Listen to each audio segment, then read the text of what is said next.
Hello, I'm Isaac Hayes III, founder and CEO of Fanbase. And right now we're accepting investors in our $17 million round to revolutionize the future of social media. Today, for just $399, you can own 60 shares of stock in Fanbase at $665 a share. Go to startengine.com/fanbase and invest today. While the big platforms have grown too massive and disconnected from their users, Fanbase is building a platform where creators and users truly come first. We've already raised $4.8 million from everyday investors who believe in this vision, and now you can join them. This is your chance to invest in a social media tech company with over 1 million users that is disrupting media by allowing anyone to reach all of their following and monetize their content from day one. The market is changing, big platforms are failing to serve their users, and Fanbase is stepping up to fill the gap. Don't wait until it's too late. Invest now.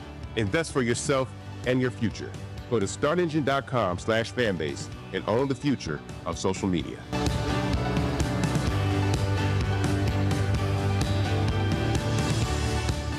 Start Network is here. Oh, no punch! I'm real revolutionary right now. Thank you for being the voice of Black America. All momentum we have now, we have to keep this going. The video looks phenomenal. See, there's a difference between Black Star Network and Black-owned media and something like CNN. You can't be Black-owned media and be scared. It's time to be smart. Bring your eyeballs home. You dig?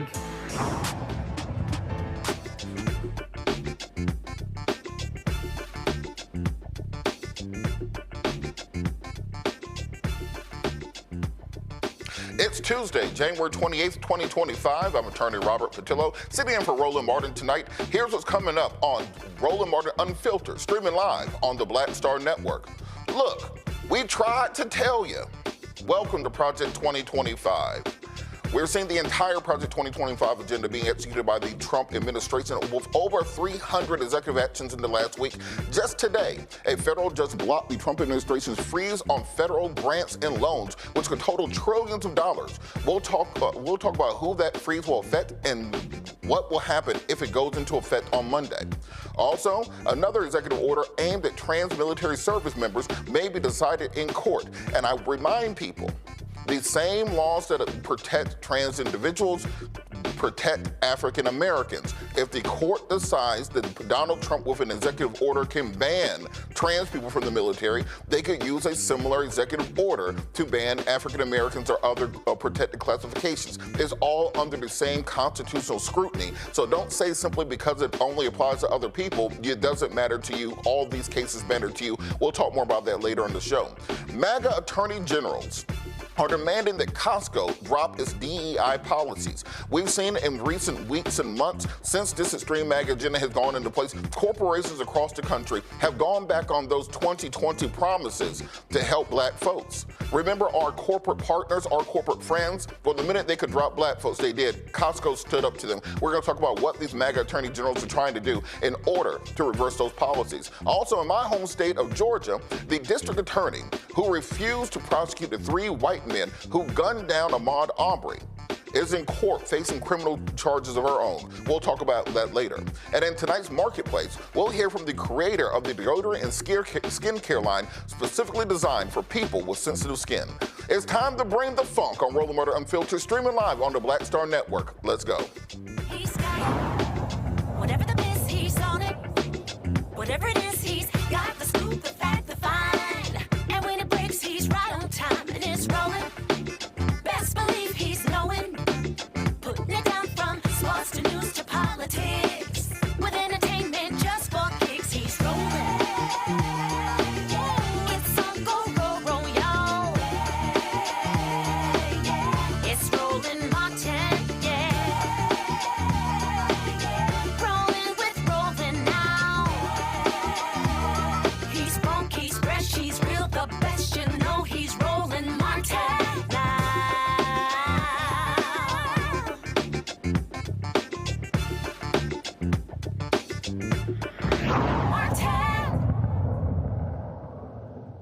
Last night, President Trump plunged the country into chaos. Without a shred of warning, the Trump administration announced a halt to virtually all federal funds across the country. In an instant, Donald Trump has shut off billions, perhaps trillions of dollars that directly support states, cities, towns, schools, hospitals, small businesses, and most of all, American families. This is a dagger at the heart of the average American family in red states, in blue states, in cities, in suburbs, in rural areas. It is just outrageous. Just outrageous. The twice impeached, criminally convicted felon-in-chief Donald the Con Trump is a new order could impact billions, if not trillions of dollars of funding allocated to state and local government if it goes back to in effect on Monday. U.S. District Court Lauren Ali Khan blocked the action Tuesday afternoon, minutes before it was set to go into effect at 5 p.m. The administrative stay pauses the freeze until Monday. Bobby Kogan, the Senior Director of Federal Budget Policy at the Center for American Progress, joins us to discuss who may be affected by this decision. Bobby, how are you doing? Doing great, Robert. Thanks so much for having me on. Well, thank you so much. Talk a little bit about who exactly this order, this executive order would impact if it was to go into effect on Monday. Sure. So it is, they say it's not Medicare, it's not Social Security, and it's not payments that go directly to individuals. So that means not something like SSI and not something like veterans compensation, but it's much of the rest of the aid that the United States government gives. That's stuff like Section 8 housing, that's stuff like LIHEAP, that's stuff like Title I education grants, that's stuff like IDEA education grants for kids with disabilities. It's most of the things that people actually are relying on. Now, the asterisk here is that after kind of spelling out over 2,000 budget accounts internally, externally, the Trump administration walked it all back. And so their internal messaging implies that it's lots and lots and lots and lots of programs that Americans rely on, and their external messaging implies that it's nothing. And so, as we've seen before, when President Trump was running for office, he said, I know nothing about Project 2025. I've heard nothing about Project 2025. I don't know who these people are or what's happening. But this is directly out of Project 2025. So should we believe their external messaging that we saw at the White House briefing today, or believe the internal documents which truly say they want to gut these federal programs? I think we should believe the internal messaging. If you look at the budget request that Trump made when he was president last time, he called to eviscerate the social safety net. He called to cut SNAP in quarter. He called to cut Section 8 in third. He called to cut Medicaid in half, right? So they clearly want to do this. Whether their walk back is all a show or they got scared and wanted to lie about their initial policy, I think is a different thing. But it's very, very, very clear that externally they were feeling the heat. But to your point, I think that we should assume, and we had, there were reports today of folks, of states logging in and not being able to get their Medicaid money for the upcoming quarter. There were pauses on Head Start grants and that sort of stuff. So it's very clear that they were working towards pausing huge amounts of the federal government. And what we've seen thus far with these 300 executive orders plus that were still coming down the pipelines is it seems that they're attempting to flood the zone. That if you throw enough crazy things out there minute by minute, hour by hour, there will not be enough money for lawyers to challenge every single one of these executive orders in court. There will not be the scrutiny to be able to dive into each of these things because before you get through one, another crazy thing is going on. What can people actually do to fight back against these orders, and what does this administrative stay mean? Yeah, I think that that's astute, right? I mean, the common theme of the Trump administration, the thing that runs through all of it is chaos for the American public. I'm not sure what an individual can do per se. That if there are missed payments, any of the agencies or states or facilities that misses the payments will know, and then they will sue. And that will presumably put another stay, right? So you referenced the federal judge today who put a pause on it, but just through Monday. That's kind of fortuitous for the Trump administration for stays because February 1st, the beginning of the month, would have been a huge period of a lot of federal outlays. So you'll have to wait for someone to get standing due to a missed payment, and then that person can sue. I would just say if you're listening and you are not getting a benefit you are supposed to get right now, I strongly encourage you to talk to your local reps and also to your district offices for your federal reps, because right now part of the issue is it's very difficult to understand what is going on. The chaos, the uncertainty is a feature rather than a bug.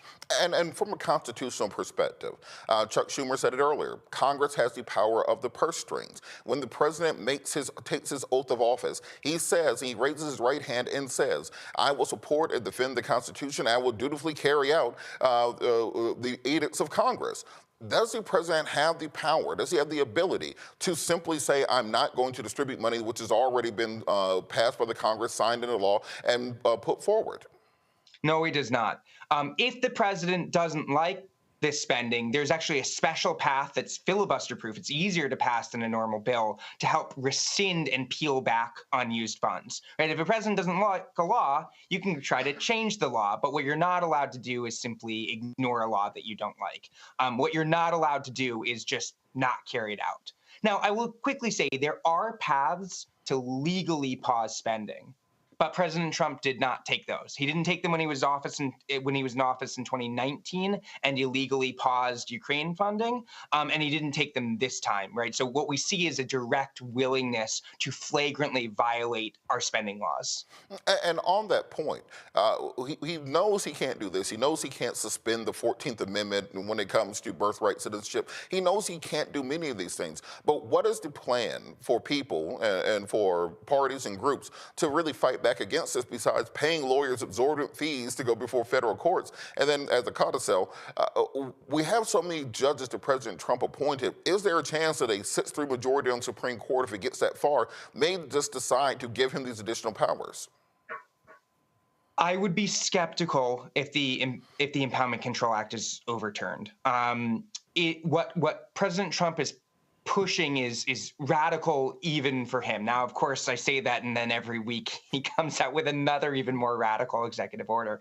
But the argument behind what he is trying to say is that spending and only spending laws are optional, and that Congress may not bind the president to spend.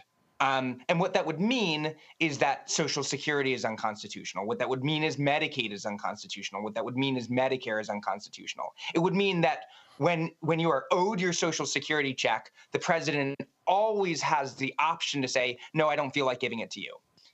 That is a really radical legal belief, and that is what has to kind of undergird the idea that the president is always able to impound, right? He argues that the president has inherent impoundment authority, and that has to mean that the president can't bind any spending. I can't imagine the Supreme Court saying all of our entitlement law, all of our spending law is unconstitutional. That is a bridge very far. Now, will some Supreme Court justices say that? I'm sure some will, but I am maybe I'm too naive here, but I don't think that we will see it overturned. I agree. And look, I want to be as optimistic as you, but I think we all said Roe was settled law. I think we all thought that the North Carolina, the Harvard cases on schools, that was settled law and affirmative action. So for people who are looking at this and trying to find out what are the steps going forward, can you talk a little bit about what happens if this administrative stay fails on Monday and this goes into effect? What will happen to individuals who are depending on many of these services like Meals on Wheels and other government programs? Yeah. So by virtue of it starting back up on the 3rd rather than the 1st, there will be kind of a little bit of respite. Basically, they're targeting funds that get administered by other things. The federal government will give money to a state or to an authority or to a facility, and then they will carry it out. And so it's not that they can't continue to give out funds, it's that the federal government may not give out any more. So what we're looking at is when the federal government would miss the timing of a payment. Many payments come out at the beginning of the month, some come out quarterly, some come out annually, some come out when grants are due.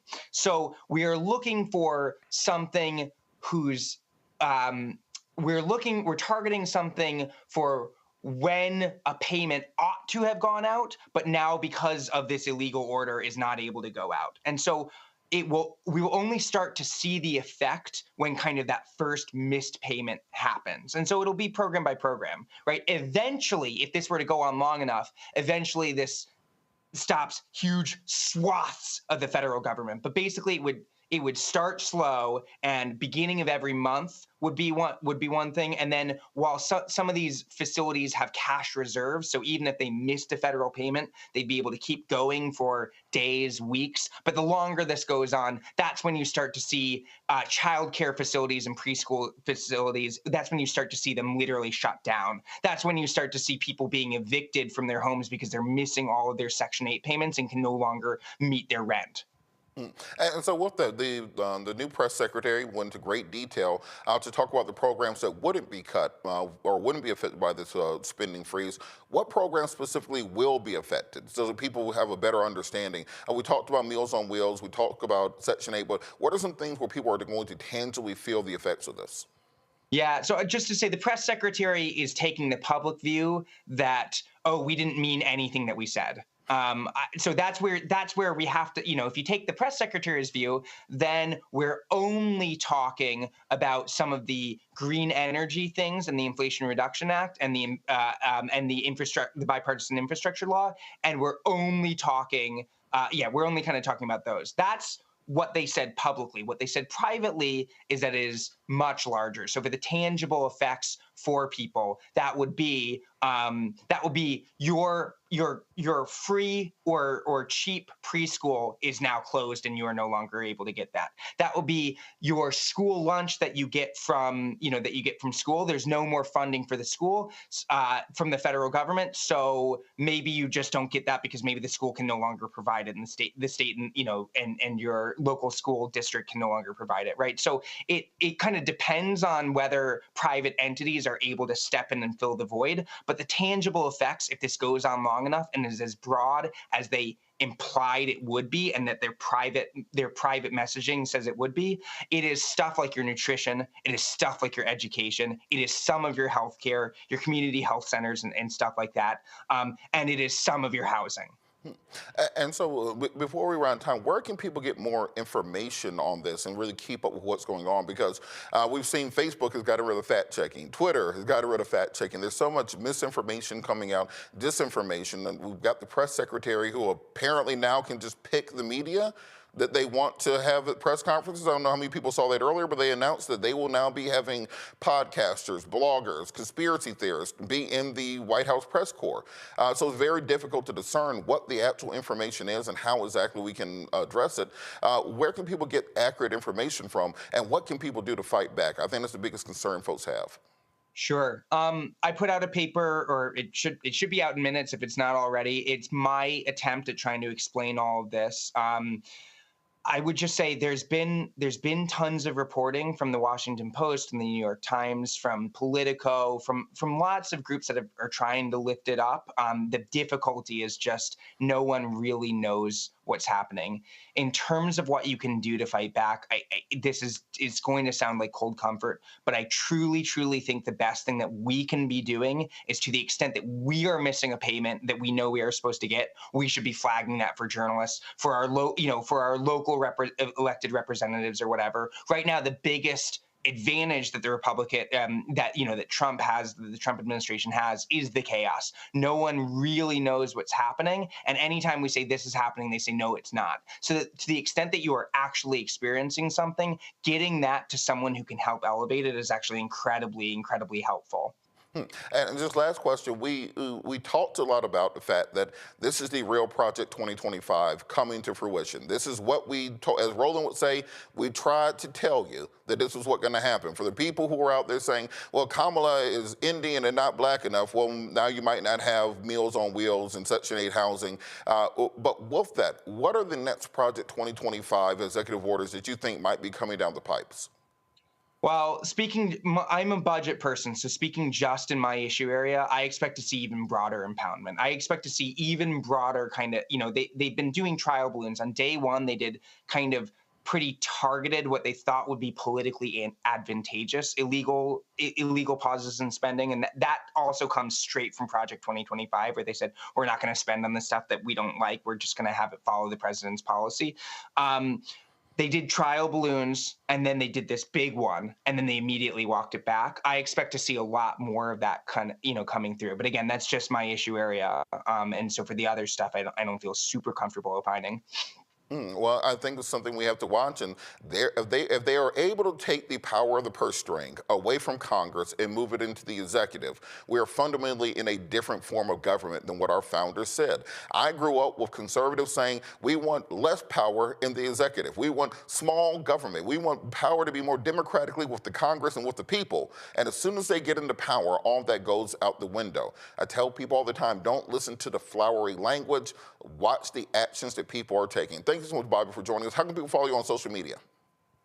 Thanks so much for having me. I'm on Blue Sky, and it is BBKOGAN. And for now, I'm still on the bad site, but mostly I'm on Blue Sky. All right, Bobby Hogan from the Center for American Progress. All right, we'll be back after the break. You're watching Roland Martin Unfiltered, streaming live on the Black Star Network.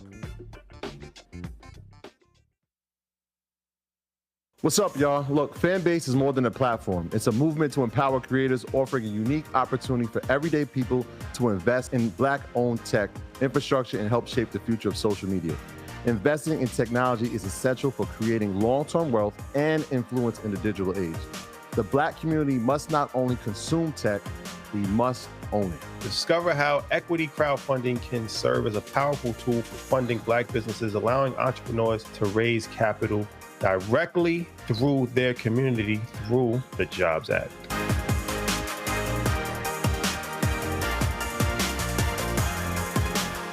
Next on the Black Table with me, Greg Carr. There's a lot of talk about the inevitability of another civil war in this country. But on our next show, we'll talk to a noted author and scholar who says we're actually in the middle of one right now. In fact, Steve Phillips says the first one that started back in 1861, well, it never ended. People carrying the Confederate flag, wearing sweatshirts saying MAGA Civil War, January 6, 2021, stormed the U.S. Capitol, hunted down the country's elected officials, built a gallows for the Vice President of the United States, and to block the peaceful transfer of power within this country. On the next Black Table, here on the Black Star Network. Now that Roland Martin is willing to give me the blueprint, hey, Cyrus, I need to go to Tyler Perry and get another blueprint because I need some green money. The only way I can do what I'm doing, I need to make some money. So you'll see me working with Roland. Matter of fact, it's the Roland Martin and Cheryl Underwood show. Well, should it be the Cheryl Underwood show and the Roland Martin show? Well, whatever show it's going to be good.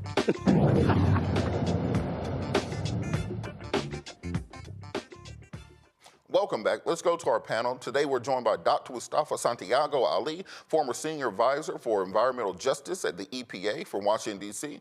Benjamin Dixon, pastor, political commentator, and author of God is Not a Republican out of my hometown of Atlanta, Georgia. And also Dr. Larry J. Walker, assistant professor at the University of Central Florida, joining us from Orlando, Florida. We got to work our way through some of these executive orders. I'm going to start with you, Mustafa. You know, you worked in the environmental protection. You are an expert in these things, and these are the exact programs that he's going after. What do you think it says that he is attacking these particular programs when he said he was running to lower the price of eggs and milk? Well, what it says is that he's willing to put profit over people. He's willing to actually put our most vulnerable communities in the crosshairs of these executive orders, of taking these needed resources away from communities that have always been under-resourced. And it's just saying that, whether it is a matter of you getting sick or losing your life, it is not of great concern to what's going on. I mean, I think we got to also give a shout out to Judge Leo Khan for, the stay that's currently going on, and making sure that giving people enough time to actually take a quick breath, so that folks don't just get caught up in the chaos. But we know that communities all across the country, when you look at what they're actually doing here, you can think about Flint, Michigan, because they're talking about taking dollars away from water infrastructure, or Jackson, Mississippi, or a number of other communities out there that are literally, in many instances, just hanging on when it comes to what they're drinking or what they're breathing. So we have a responsibility to, one, stay focused, to make sure, as Bobby shared with us earlier, that we're calling out if resources are not making it to the places and spaces they're supposed to and when they're supposed to. And then the most important thing also is that making sure that we are elevating the message, the stories about how people are being impacted across the country based upon these decisions. We got $1.1 trillion in grants that are out there, usually on a yearly basis, and $750 billion in contracts. And when you start playing around like this, we know who's going to be hit first and worst, but you also are going to create all kinds of really just devastating impacts to both working class folks, the middle class, and of course our most vulnerable. And Dr. Walker, I want to bring you on this conversation because we've been telling people about the dangers of Project 2025 for nearly 2 years. We've had specials on it, town halls, we've sent out mailers, conversations. People seem to be completely surprised that Donald Trump is doing exactly what he said he was going to do. So what do you think has to happen for people to understand that this is the Project 2025 agenda and then start formulating plans on how to fight back against it? Yeah, I think this is a really important point. You're right. Roland talked about this in great deal throughout the United States, among other people who care, passionately about how, various policies issues impact the Black community. And so a lot of this is too late, right? You talked about your previous guest about, what kind of entities are in place to kind of fight back against some of these policy changes. But I think there are a couple things that we need to consider based on the election and where we are right now. Is that what you're seeing is an erosion of the three branches of government. We talk about executive, judiciary, and legislative. What you're seeing is, undercutting the power of the legislative and judicial branches and strengthening the power of the executive branch. Also, what we're seeing here is essentially when it comes to the federal government, eliminating it as the elimination of the administrative state. And I think people need to understand that. And that's what we're seeing today in terms of people don't consider how the federal government impacts their lives, billions and trillions of dollars on a daily basis. But now you're beginning to find out this is destroying the federal government as administrative state, as in terms of what's been appropriated in this case by Congress, and now holding that money back. And the long-term impact is going to, short and long-term impact is going to have on American citizens and also the U.S. economy. Because now we're talking about eggs. Eliminating Head Start and various other programs, or at least pausing it, will prevent parents, et cetera, from going to work and stimulating the economy. So this is about a shock and awe. For those of us who not only study, U.S. history, but world history, this playbook has already been written over the decades. And so if you understand how authoritarianism works, understand that the shock and awe is all part of a multiple step process. In addition, we talked about Project 2025. They've literally had years, and the Heritage Foundation has been working on this for decades, to lay out a plan if we ever come in power with the right person in place. And so now, once again, the dismantling of the federal government as administrative state has begun. So it's not about whether systems are buckling. They've already buckled. And Pastor Dixon, on that point about studying history and studying how authoritarian governments rise, I thought about this earlier. If you think back to Greek philosophy, you had Polybius, who talked about the anachronasis, the decay of society, the decay of governments, where you have a democracy and that descends into anarchy. You have an aristocracy that descends into an oligarchy. And then you have what we have now, which is simply mob rule, where you have a combination of rich tech bro corporate interests coming together at a perfect Kairos moment with the conservative movement, which has been trying to push these things for decades. What do we need to put together on our side? I think we have to be more solutions oriented. We can only put out so many press releases and cry so much. What do we need to do on our side to organize the same way that the Heritage Foundation did? From the minute that the ink was dry on the Civil Rights Act of 1964, these groups started figuring out ways to turn that clock back. Who's doing that planning for us? We need to have an all hands on deck solution, and it requires every one of us, every one of your listeners, every viewer. We need to be able to move in a concerted action. That includes a general strike. That means a consumer strike. We need to withhold our dollars. We need to do far more than just one boycott. We need to shut this down because corporations are comfortable with the idea that we will still consume even though we're being crushed by the decisions that are being made by the Trump administration.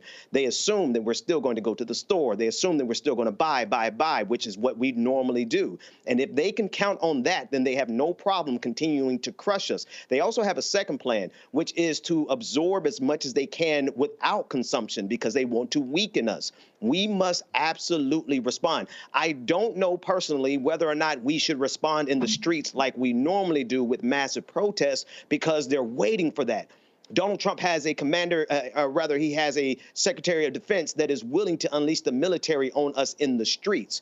But so I think we need to respond in kind in terms of withholding our dollars at every possibility, every possible chance that we can, because we see right now that they mean business. And if anybody didn't believe it before, they should honestly see it right now. What they intend on doing is crushing the government to the point where we are out here helpless without anyone to help us at all. And if people can't see that at this point, I'm not sure how to help them see it. Well, I think what these people realize, the Heritage Foundation, these other conservative groups, this is their one shot. They're not going to get another bite at the apple.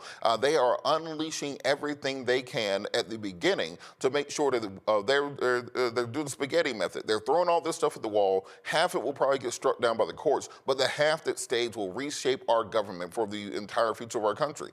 Pursuant to that, on Monday, the twice impeached, criminally convicted felon-in-chief who never served a day in the military signed multiple executive orders that could have a significant consequence on our armed services. These directives call for the extensive changes in military affecting troops who are discharged years ago for COVID-19 during the COVID-19 vaccine mandates, eliminating policies and programs that deal with race, gender, sex, and other things, quote unquote, for merit, and also an executive order restoring America's fighting force, eliminates race-based and sex-based discrimination within the armed forces for the United States. Trump also claimed that the principles of diversity, equity, and inclusion had corrupted the military and stated that this approach would no longer be in effect during his administration. His executive order reinstated a policy from his first term banning transgender individuals from serving in the military. This order rescinds a measure put in place by former President Biden, which allowed transgender people to enlist and receive health coverage for gender-affirming care. On Tuesday, two national LGBTQ IAPK plus advocacy groups filed a federal lawsuit challenging the executive order, and on behalf of 6 active-duty transgender members and 2 prospective service members, the group argued that the ban violates the Equal Protection Clause of the Fifth Amendment. So look, I want to bring you all back in here because let's think about what he is doing. When they say that we are getting rid of diversity, equity, and inclusion programs, he's not saying for those frontline troops. Black folks, y'all can still be in the infantry. Latinos, y'all can still, go out there and look for the landmines and get shot with the bullets. But when it comes to the leadership of these organizations, he wants it to be a 1950s version of the United States military, where you have the madmen at the top and the black and brown people at the bottom with no chance of advancing. And even on this order with regards to transgender individuals, as I said at the top of the show, these same laws, if they're allowed to stand to discriminate against transgender people today, can be used to discriminate against African Americans tomorrow. Mustafa, what do you think is the impetus behind these things? Well, first of all, I'm thinking about the words of Dr. King when he said injustice anywhere is a threat to justice everywhere. And that's meant to all the folks who often forget, that when we allow one group to be attacked, then there's a next and a next and a next that they are coming for. So we should just be mindful of that. The game that they're playing is really one about making sure that all the amazing gifts, especially that black folks have and others, are not brought forward in leadership. We understand that when you have diverse leadership, you have a stronger organization. Whether we're talking about a nonprofit, we're talking about a corporation, or we're talking about the military. When we look at, just the other day, so many of us were making sure that we were lifting up the Tuskegee Airmen, making sure that people didn't know about not only how amazing they were, as Air Force pilots and everyone else who helped to support that, but that their story was often, kind of hidden, if you will. And that is because they didn't want folks to know, how amazing they were, and also, how they were just excellent at what they did. So when you're able to strip away the ability for folks to be able to move up through the ranks, then you can also bring in those old adages that they're not smart enough or that they don't have the technical skills that are so critical for these types of positions. So the game is to break down the civil rights infrastructure, to break down diversity, equity, inclusion infrastructure. And then we should also call out the fact that even though DEI is so incredibly important, that we haven't always been the beneficiaries of that. We know that white women, in many instances, have been able to ride that horse to the top in many organizations. By no means do I not want folks to be able to have, an equal opportunity to be able to be successful. But we know that we are the ones who have carried the burden. We're the ones, who had to blaze these trails. And we know that we also are the ones who should be able to reap the benefits of everything that we put into this. And Pastor, on that same point, the Republicans who were able to properly demonize DEI, CRT, the same way they did BLM. If you make something an acronym, it makes it scary to people who don't know what's going on. And it's hard to say, I'm against diversity, I'm against equity, I'm against inclusion, but it's easy to say the DEI means did not earn it and brand it that way. Why do you think so many people still right now do not understand that these programs are in large part what was able to help build the black middle class, build our officer corps and our military, build these corporations up where they actually have black folks in the front door and not just sitting by the door taking tickets, taking coats? Why have we lost the messaging war on this? Well, I think you already nailed it, right? We lost the messaging war on it in the first place. One, because we did not have a significant enough investment in media.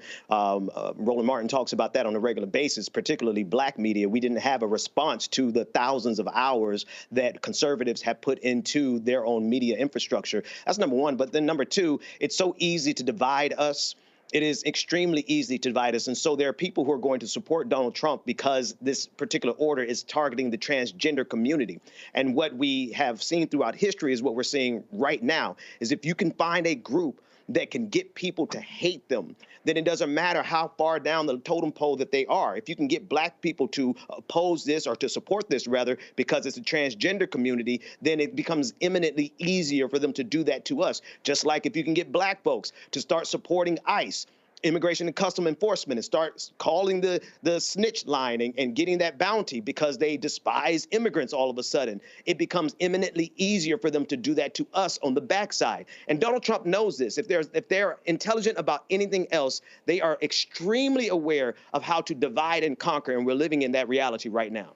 And before we go to break, Dr. Walker, talk about a little bit how they were able to separate black folks from these other minority groups. We saw this in Chicago where you had black folks calling the cops on Latinos who they thought might be illegal. You have black people supporting the anti-trans ban, saying, well, I don't like transgenders, but not understanding that these same things will affect us directly. Yeah, I think that, there's a lot of, we talked about misinformation, right? Propaganda war. We've lost the propaganda war. And as it relates to the black community, some of the examples you provided is a lot of this misinformation, propaganda has, and we know going back from the first Trump campaign, we know that Russia and we have to talk about this in terms of how they purposely spread that, misinformation in the black community, and that continued through the Biden and then in the next election after the Biden, first Biden administration. So the black community, in terms of all this misinformation that is spread throughout our community regarding groups with similar challenging experiences, have bought into drinking the Kool-Aid, so to speak, as we say in the black community, but to our own detriment. And so the idea historically, when it comes to civil rights, fighting for civil rights meant that everyone has to kind of sit at the table. And when you bring constituencies together, from the Latino community, Asian American, Pacific Islander community, et cetera, and black community together, we know we're more likely to be successful overall. Right. But you have an erosion of that, and now we're in the position we're in today. And look, I tell people that if you take rights away from one group, ain't but so long till it's going to come back to you. We're going to talk more about this after the break. You're watching Roland Martin Unfiltered, streaming live on the Black Star Network. We'll be right back.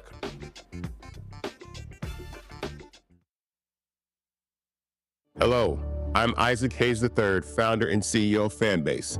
And right now, we're accepting investors in our $17 million round to revolutionize the future of social media. Today, for just $399, you can own 60 shares of stock in Fanbase at $665 a share. Go to startengine.com/fanbase and invest today. While the big platforms have grown too massive and disconnected from their users, Fanbase is building a platform where creators and users truly come first. We've already raised $4.8 million from everyday investors who believe in this vision, and now you can join them. This is your chance to invest in a social media tech company with over 1 million users that is disrupting media by allowing anyone to reach all of their following and monetize their content from day one. The market is changing, big platforms are failing to serve their users, and Fanbase is stepping up to fill the gap. Don't wait until it's too late. Invest now. Invest for yourself and your future. Go to startengine.com/fanbase and own the future of social media.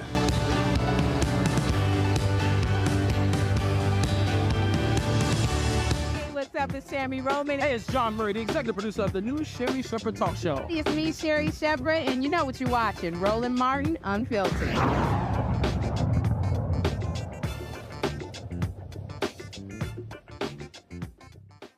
Welcome back. The Justice Department has fired more than a dozen employees who worked on criminal prosecutions of the twice impeached, criminally convicted felon-in-chief. If you look at what's going on from January 6th, this is very clearly retribution against lawyers who work for Special Counsel Jack Smith's team, and this is the latest sign of an upheaval inside the Justice Department. It reflects the administration's determination to purge the government of workers who he perceives to be disloyal to the orange one. Remember when we said Project 2025 said they were going to fire between 50,000 and 200,000 federal employees? They're doing it. The felon-in-chief granted pardons to more than 1,500 individuals connected to the January 6th events, including some who assaulted police officers just hours after his inauguration last week.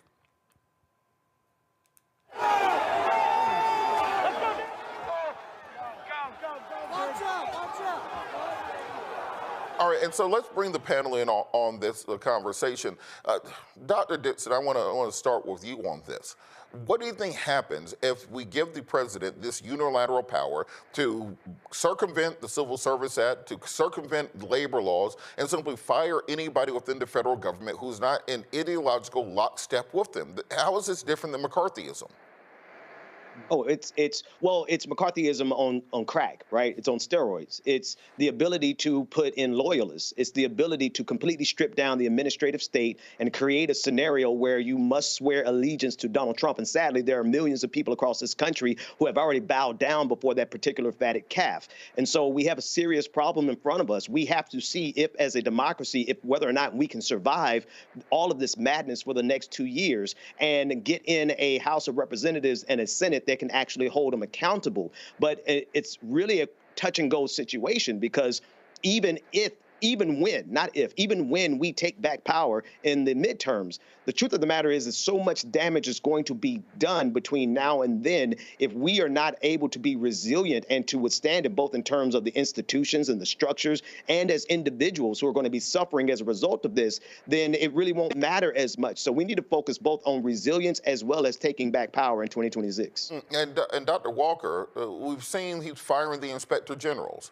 He's firing Justice Department officials. He's firing literally anybody who is in diversity, equity, and inclusion, including quote-unquote secret diversity, equity, inclusion programs.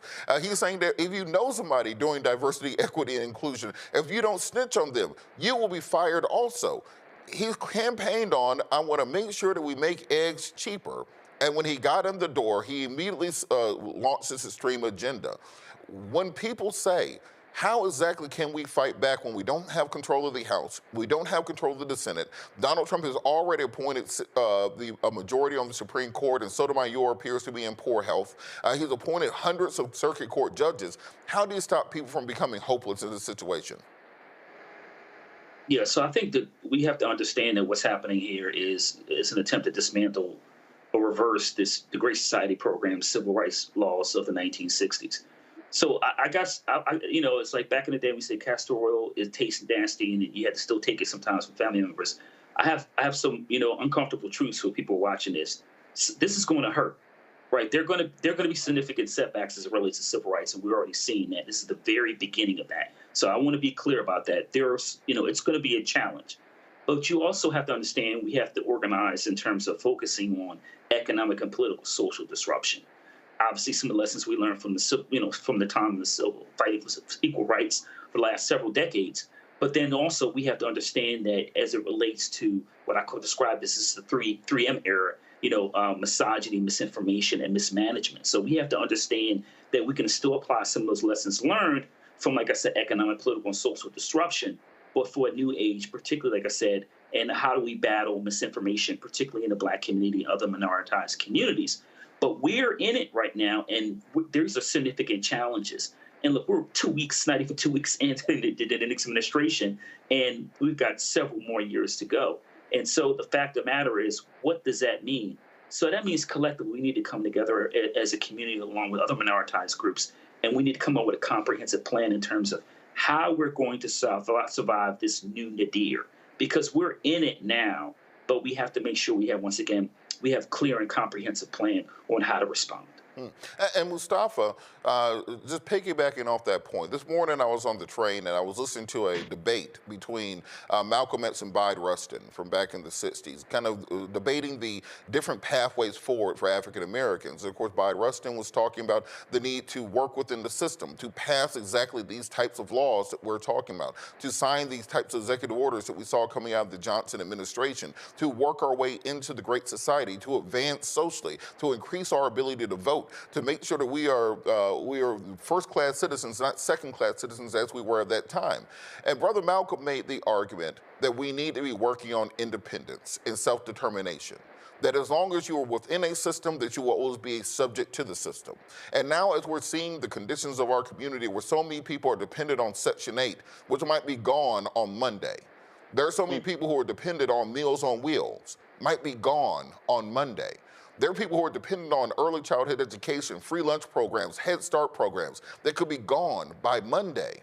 What do you say to people who say, well, maybe this is a time where we start concentrating on the concept of Black nationalism and how we can build our own communities within this community so we, in the future, the next time this happens, we will have some fallback where we can depend on ourselves and not simply have to depend on the government?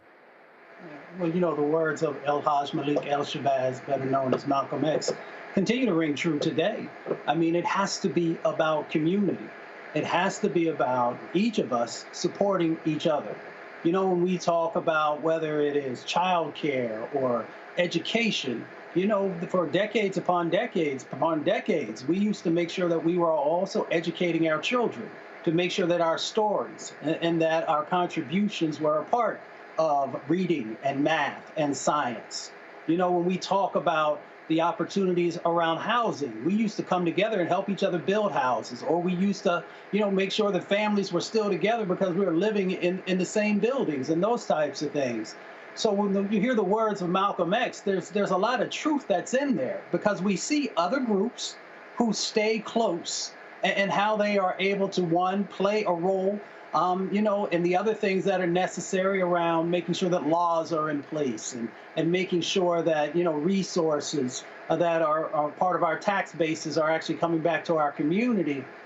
So that's definitely important.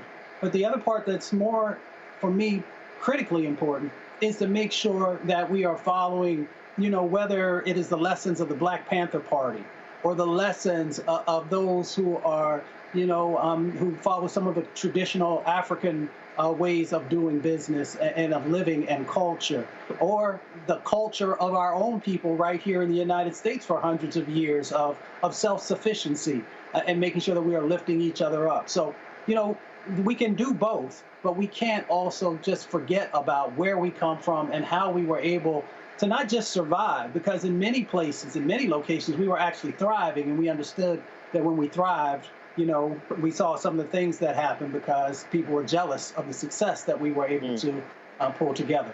And Dr. Walker, Mustafa makes a great point. When we see these cuts to DEI, I think people need to realize they're not cutting these programs because they didn't work.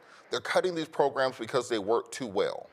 They're cutting these programs because they started having to compete with black and brown people who are smarter than them, who are harder working than them, who had a better knowledge base than him, and all they needed was an opportunity. And once we got in there and started running circles around them, as Mos Def said, you start keeping pace, they start switching up the tempo. And so instead of working on making themselves better, building up their communities better, getting fathers back into the homes and many of these white communities, not having so many people on methamphetamines and all these other drugs and the opioid epidemic, they said, well, let's just take opportunities away from other people so we won't have to compete as much. How do we as a community understand and get into this mindset of we can no longer allow other people to dictate whether or not we have opportunities? We have to create those opportunities for ourselves, because as we saw, you can have an executive order signed by LBJ in 1965. It can be undone with a strike of a pen, and we cannot leave our communities that vulnerable again. It's a very important question. I think a few things we're going to see is I think this is going to force us, not to say we haven't already, this is going to, from the Black community, in terms of a continued increased investment in Black institutions, whether you talk about HBCUs or freedom schools or various other things that we've utilized in the past. It's going to require utilizing our resources to invest in these things and where institutions and where we invest in Black youth and adolescents and young adults. That's going to be critical in terms of where we are right now, because I made the point about economic, political, and social disruption. It'll allow us to create, not only in terms of, strengthening intellectual wealth and political and social wealth, but create another generation of those economically who have the money to reinvest in our communities. But I think the other thing to keep in mind is that, when we talk about, other groups in envy, that is tale as old as America itself. Right? And so we've seen this, whether we go back and talk about the Tea Party or birtherism and some of these other issues, this has been, where we are today. If you, once again, if you study not as U.S. but world history, we know we're getting here. So we are going to have to be prepared not only to educate our community and, once again, increase the investment in Black institutions, but also understand that we're going to need a short and long-term plan, just like as we've talked about the Heritage Foundation, who've been fighting for decades to reverse many of the Great Society programs, as I noted earlier. And Dr. Dixon, piggybacking on that, when we look at these cuts to the DOJ, I want folks to really take some time and dive into these things. Don't just read the headlines, read the articles, read the orders themselves. What Donald Trump is doing is specifically undoing all the process made during the George Floyd summer. He's nullifying all consent decrees that the Justice Department has entered into with jurisdictions that have abused African Americans. He has shut down, essentially, the Department of Civil Rights in the Justice Department, and they're going to be going after people who are doing anti-white racism as opposed to enforcing civil rights laws against African Americans. They are using the same words, the same laws that were meant specifically to protect the formerly enslaved, and using them to discriminate against the African American community. Can you talk about the impact of when if we give this group the ability to essentially undo 150 years of American jurisprudence and advancement for African Americans with the strike of a pen? This is the Confederacy rising again. This is the South rising again. We should have put them down completely during Reconstruction. And this is what happens when you have to do a job, when you don't put a demon out completely.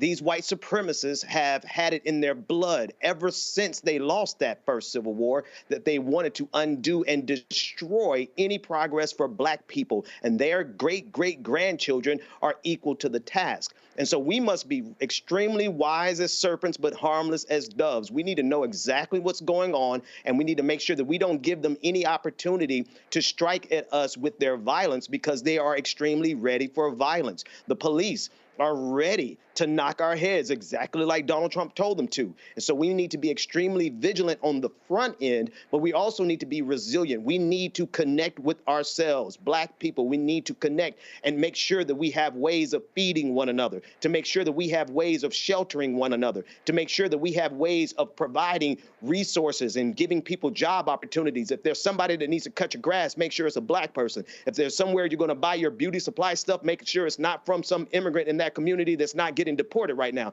You notice they're not deporting the people who are in our beauty supply stores or in our restaurants. They're deporting the poorest people amongst us. And so as black people, we need to be aware of what they're doing. We need to rally around ourselves, but we also need to be strategic in how we interact with this government because they are fascist and they are extremely excited about making the South rise again. And Mustafa, I want to piggyback on what Dr. Dixon said. We got to tie a couple points together. There are 3 geographic subdivisions in the Western Hemisphere that have a majority white population: the United States, Canada, and Greenland. Donald Trump wants to annex Canada and Greenland. We talked about the deportations, as was just mentioned. You're not deporting British students who overstayed their visa. You're not deporting engineers who are here from Norway who are here illegally but married. You're deporting brown people back across the border and building a wall there and threatening their governments with sanctions if they allow their people to come back across. So when we talk about what's going to happen in this country, it's very clear that, and Elon Musk has talked about this deeply, about Western European and American birth rates declining to the point that they know they will be a minority, not just in the United States, but globally within the next 50 years. And how do you fix that? Put 10 million people out the country, you annex Canada, you annex Greenland, you make it more difficult for African Americans to have the economic wherewithal to build a community, to build families, to support one another. And then you were able to create that same Leave It to Beaver, and you have made America great again functionally. So I want you to kind of clarify to people exactly what this whole plan is, that is deeper than simply cutting the budget. It's deeper than simply cutting the deficit. It's about wholesale changing America back to that utopian vision of a European settler colony with manifest destiny from sea to shining sea. The nation of, as Jefferson said, small farmers, and what he meant was plantations, where now you have the Latinos being gone, the immigrant labor being gone, and guess what the new black jobs are going to be? Now that they're no longer going to have to enforce diversity, equity, inclusion programs. Talk a little bit about that. Yeah, and it also the prison population. So we also have to pay attention to how many more of us that they will try and incarcerate to be able to fill those jobs and not pay folks to do the work, or pay pennies on the dollar, if you will. I mean, we just got to understand, Roland often talks about white fear, talk about the browning of America, and that's exactly what it is. They understand that this is one of the last opportunities to be able to structurally change how America operates and who has power inside of America. If you take a look over the last 20 years, even though we know we still had a long way to go, there was some slight shifting in power. The black middle class was growing, even though we still have a number of brothers and sisters who have not yet been able to find the path yet to be able to do that. But still, they saw that. They saw that we were making sure that, sisters and brothers were getting more educated and being able to create their own businesses, even though we had to navigate, the labyrinth of things that you have to deal with and being able to get financing. So they saw all these different types things that were happening. And I'm of the mind that they followed a model, both an apartheid-esque model that they saw effective in South Africa, because they knew that even as the browning of America was happening, if they could put these things in place, if they could get the judges, if they could make sure that legislation and policies were actually reflective of their needs and not the needs of folks in the greater population, then that they would have the leverage that would be necessary to be able to continue to hold our most vulnerable down and find a way to be able to continue to lift themselves. They also understood that it is about the money, because money in the United States is connected to power. So they wanted to make sure that they had that. So when you see Donald Trump doing these types of things that he did recently with the freezing, it is about monetary. It is about being able to say, I can redirect resources where I see fit. And of course, based upon his executive orders, his part of I see fit does not support environmental justice. It does not support housing justice. It does not support transportation or economic justice. So we just got to understand the game that is going on, and that they've done 3 things, and I'll close with these. One is around messaging and storytelling. Because if you can create a narrative, then you can get people to believe whatever it is that you're trying to sell them. The other part of it, as I just mentioned, is around money. and being able to control where dollars flow, how they flow, and who has access to those dollars. And then the last one is about infrastructure. If you can weaken infrastructure, then you can create these chaotic situations so that you swoop back around and then say, look at all I did to actually rebuild the foundation of America. So in my mind, those are some of the points that are important for people to think about and do their own research and then figure out how they want to engage moving forward. And Dr. Walker, on that point about communication, what we saw during the last election was the progressive movement, the liberal movement, the leftist movement, the Democratic Party has an inability to connect with people on a basic level. They're great at the cocktail parties. They're great at if you're doing a thesis at Vassar or Wesleyan. But when it comes to talking to brothers and sisters on the street as to what the exact dangers are and what exactly you have to lose, there was a lack of knowledge and lack of information around that. There are no longer trusted communicators for the African-American community. And what we saw at the inauguration is many of the people that we thought were trusted communicators can be bought for a very small amount of money. And we'll get up there and sing and dance and shuck and jive for 30 pieces of silver. So when it comes to communicating these messaging points to our community, who has to take the lead? Who has to be the people that we are listening to? Because folks aren't listening to the news. They're not listening to their pastors. They ain't listening to their parents anymore. They're definitely not listening to the politicians. How can we make sure that we are not smacked upside the head with Project 2025 again? Because now that they know they can do it one time, you know they're going to push it to the umpteenth. I think one of the things that we have to note is that, the Black community is never, listen, we've continuously played catch up since 1619, particularly when it comes to economic power, right? So you know that there are various platforms out there, some of them allegedly Black-centric, that are putting out misinformation as misinformed voters, particularly Black male. We talk about Black men, and putting wrong information out there about whatever other group you want to talk about, and that somehow Black men are benefiting. So economically, this goes to my point earlier that we have to be able to reinvest in our community so we can counter a lot of propaganda and create our own platforms by providing actual truthful information.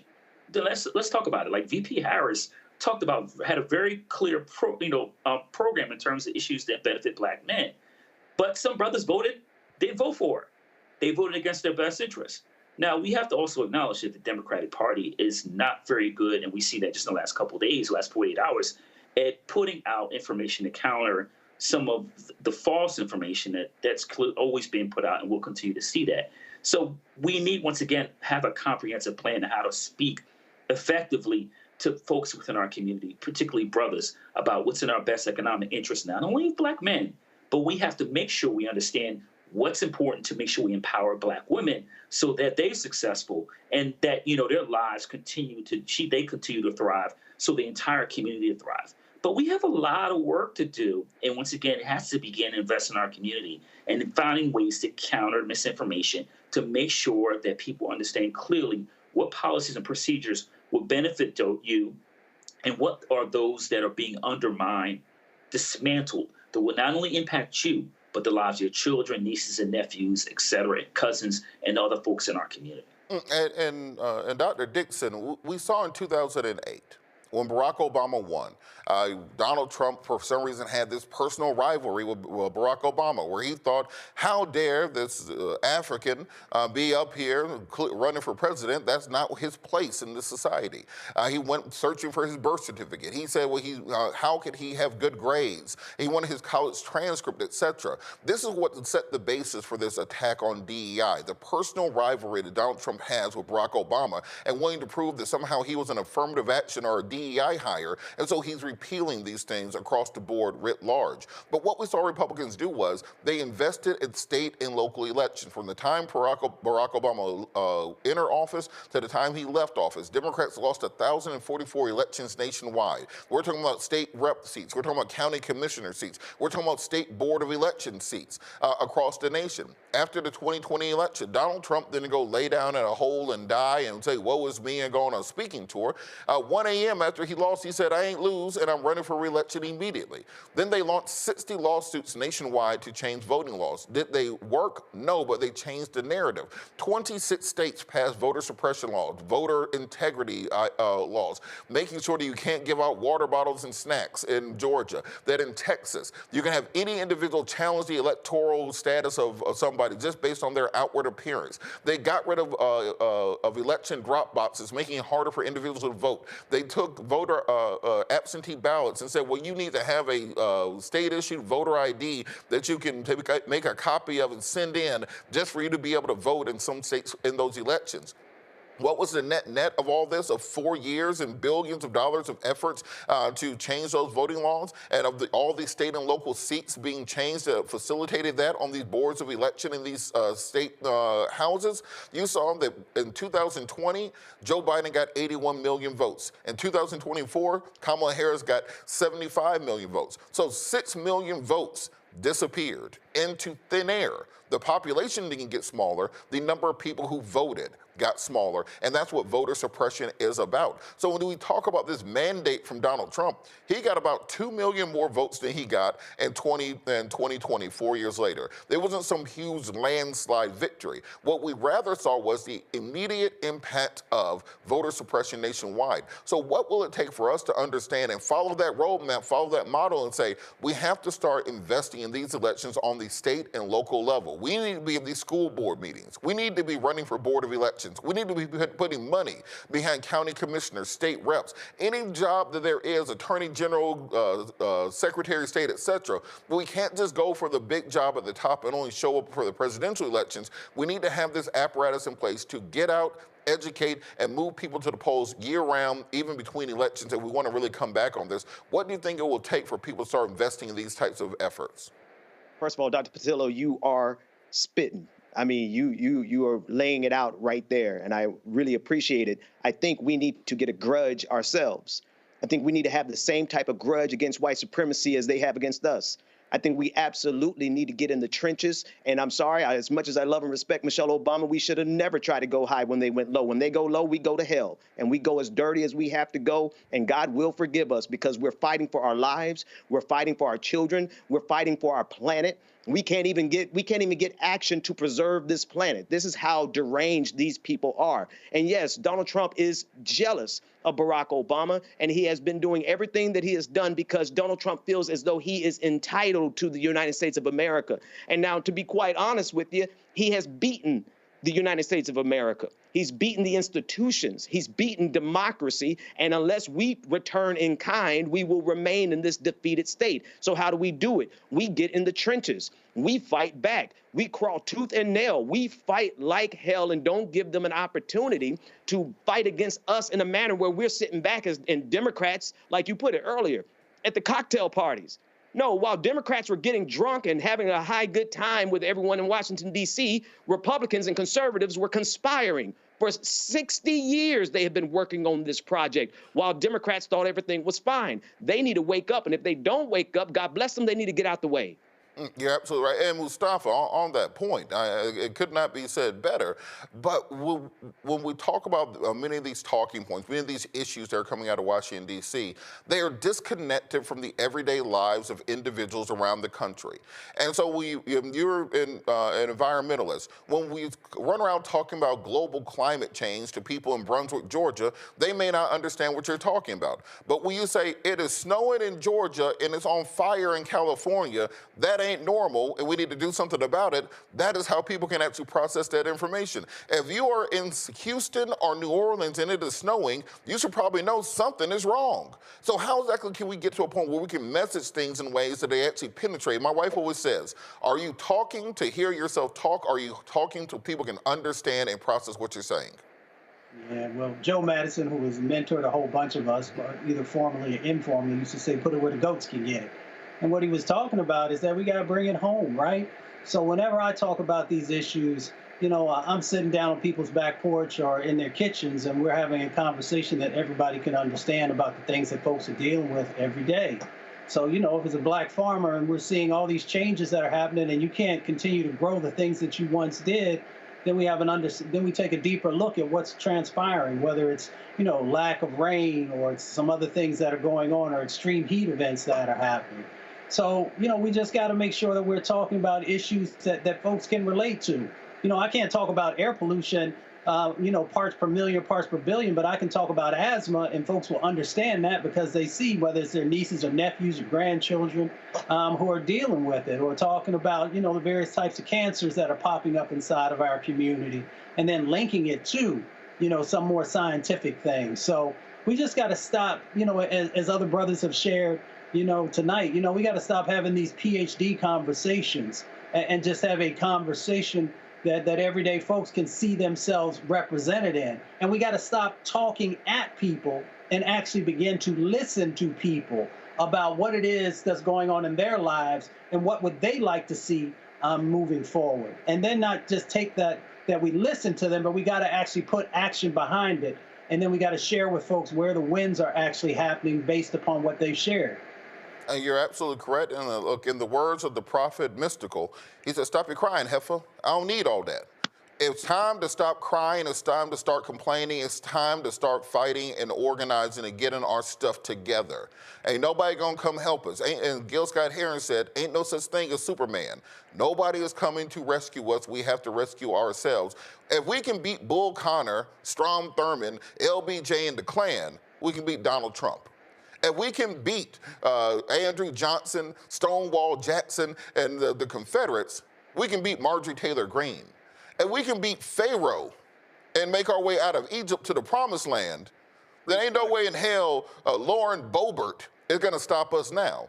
We are the parent people. We have DNA that stretches back mitochondrially to the African continent to 2 million years ago. We have had civilization for 250,000 years. Ain't no way in hell you're gonna tell me that we will be defeated by Donald Trump and Project 2025. I refuse to be the generation that drops the baton on the long march towards justice. We'll be back after the break. You're watching Roland Martin Unfiltered, streaming live on the Black Star Network. What's up, y'all? Look, Fanbase is more than a platform. It's a movement to empower creators, offering a unique opportunity for everyday people to invest in Black-owned tech, infrastructure, and help shape the future of social media. Investing in technology is essential for creating long-term wealth and influence in the digital age. The Black community must not only consume tech, we must own it. Discover how equity crowdfunding can serve as a powerful tool for funding Black businesses, allowing entrepreneurs to raise capital directly through their community through the Jobs Act.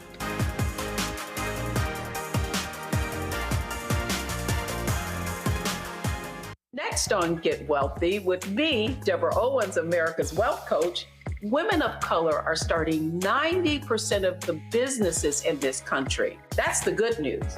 The bad news, as a rule, we're not making nearly as much as everyone else. But joining us on the next Get Wealthy episode is Betty Hines.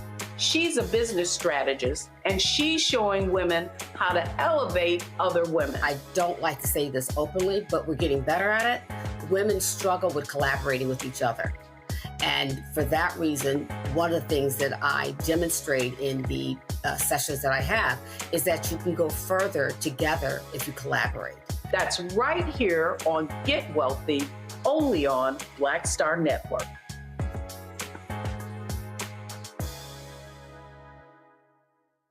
Next on the Black Table with me, Greg Carr. There's a lot of talk about the inevitability of another civil war in this country. But on our next show, we'll talk to a noted author and scholar who says we're actually in the middle of one right now. In fact, Steve Phillips says the first one that started back in 1861, well, it never ended. People carrying the Confederate flag, wearing sweatshirts saying MAGA Civil War, January 6, 2021, stormed the U.S. Capitol, hunted down the country's elected officials, built a gallows for the Vice President of the United States, and to block the peaceful transfer of power within this country. On the next Black Table, here on the Black Star Network. Hey, what's up, y'all? I'm Devon Franklin. It is always a pleasure to be in the house. You are watching Roland Martin Unfiltered. Stay right here.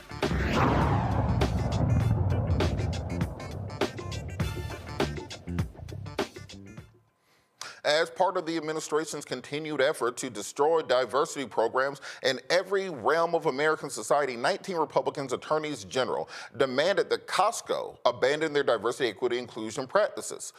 During last week's meeting, Costco shareholders voted against a proposal to reevaluate the company's DEI initiatives. This vote followed the Orange Man's recent executive order to close federal government DEI offices. In a letter addressed to Costco president and CEO Ron Vischer, the company was informed that DEI policies might violate the law. The letter requested that Costco eliminate its DEI policy within 30 days or provide an explanation for failing to do so. So, Dr. Dixon, we see that this is a full court press. They don't simply want to eliminate diversity in the federal government. That's just step one.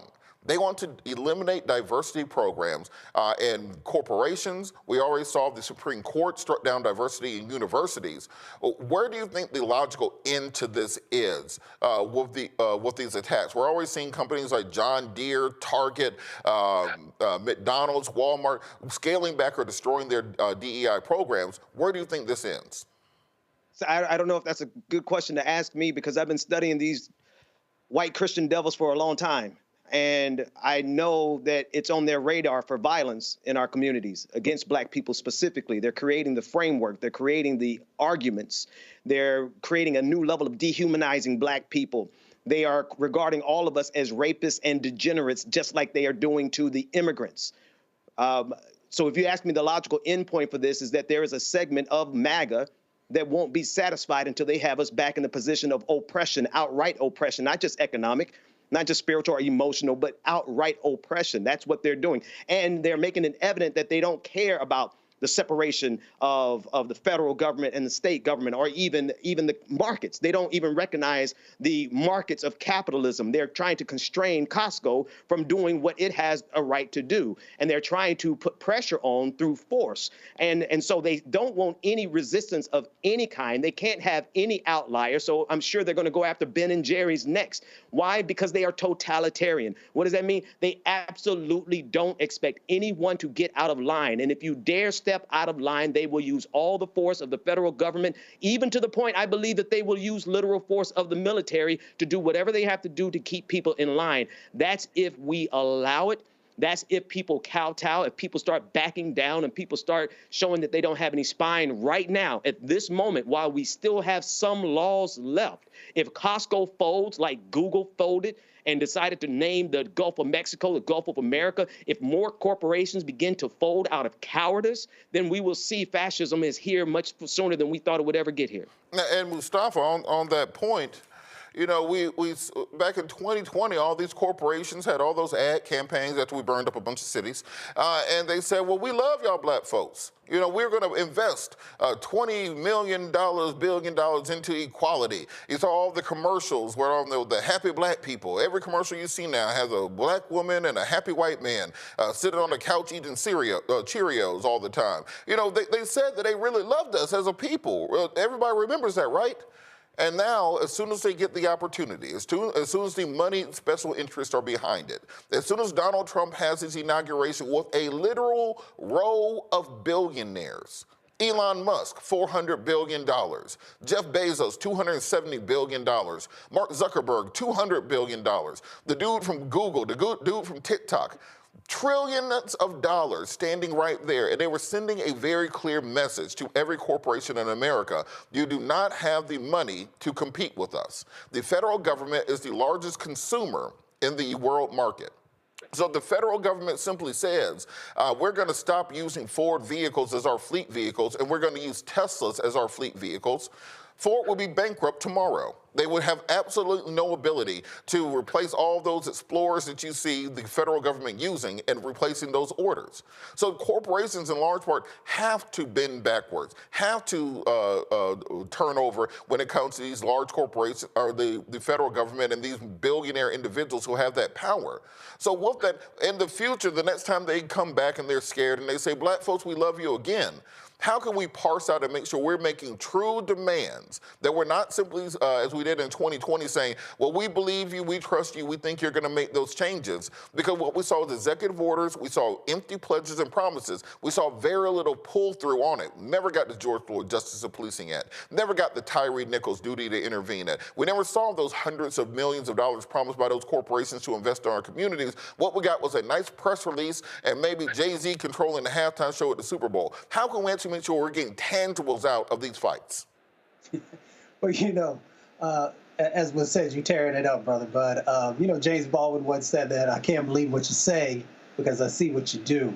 So when folks were making those pledges in relationship to our dear brother George Floyd being murdered, all you had to do was pull the veneer back, and you saw that there was no real sets of resources that were there and no transformative actions in relationship to the policies that they were moving forward on. And if you dug a little bit deeper, you would have saw that very few of them made any significant moves in relationship to black contracting or brown contracting. That would pretty much gave you the clear idea. But what do we do in this moment? For one, we have to buttress those institutions, those entities that are trying their best to stand with us as an ally. Because if we don't, then we know that others are going to continue to place pressure on them. Here's the interesting thing. This is how easy it is for them to move away from whether it's diversity, equity, and inclusion, or just doing the right thing in relationship to black communities, that you have not seen any major boycotts from the right side of the equation on these entities. So they very easily move away from the positionings that they said that they were serious about and the love that they said they had for our community. And I don't think most people pay enough attention to that. Second part is that we have to make sure, whether it's Costco or whether it's a number of others that have still sort of held their ground, then we got to make sure that we're also utilizing our dollars to make sure that folks know that we're serious, and we got to make sure that we're continuing to raise our voices and tell the stories that are necessary. Because if we don't do all of those things, and then we have to make sure, as we are deciding when we're going to give folks our vote in the midterm, which will be here in the blink of an eye, that we've got to make sure that if politicians are asking for our vote, then we have to have our own agenda. You used to have the contract with Black America or covenant with Black America.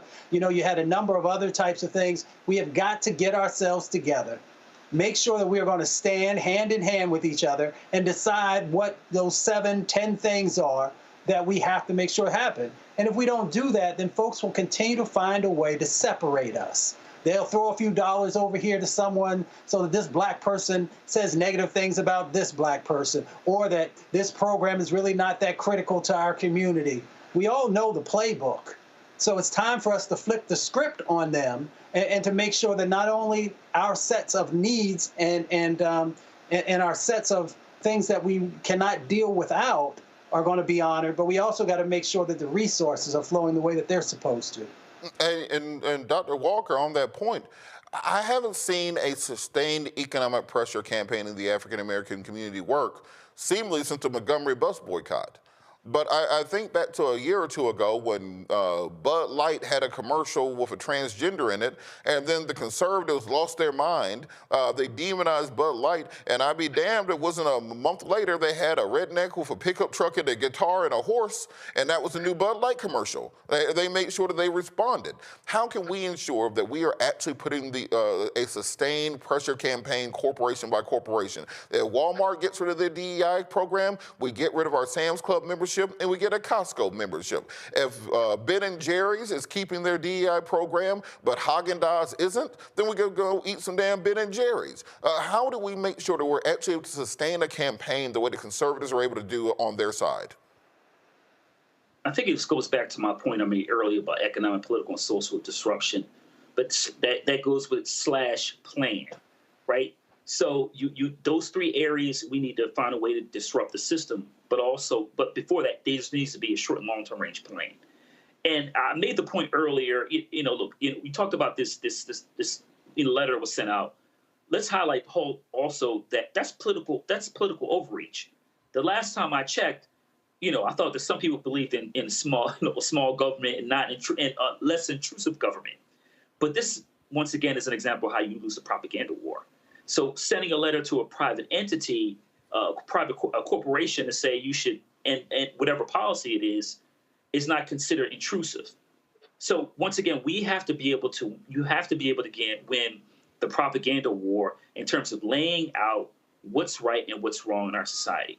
But as I made earlier, we're constantly playing catch up because we, as Black folks, we have a strong moral compass, but we just don't always have the money to invest in, platforms, entities that can counter, all the things that we're seeing just within the last, to less than 2 weeks, let alone the last several decades. So that goes back to my point about economic, political planning and disruption.